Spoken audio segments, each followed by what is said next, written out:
Hi friends, welcome to my channel. Oh, what's happening?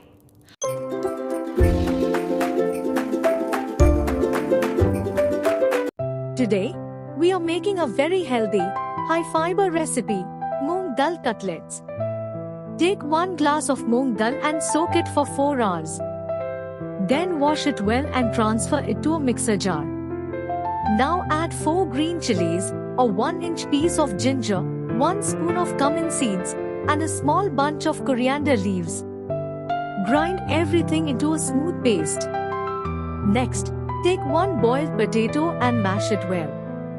Add 1 chopped onion, the moong dal paste, half a spoon of cumin seeds, salt to taste, half a spoon of black pepper powder, and 2 tablespoons of gram flour.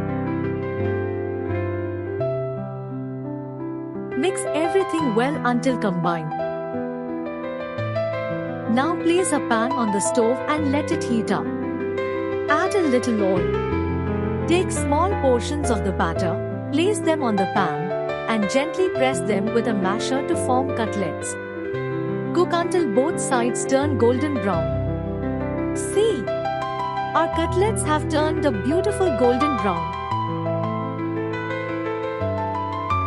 Let's transfer them to a plate. Our healthy moong dal cutlets are ready. Crispy on the outside and soft on the inside. Enjoy them with green chutney. I hope you enjoyed this video. Please like, share, and subscribe to my channel. Bye bye.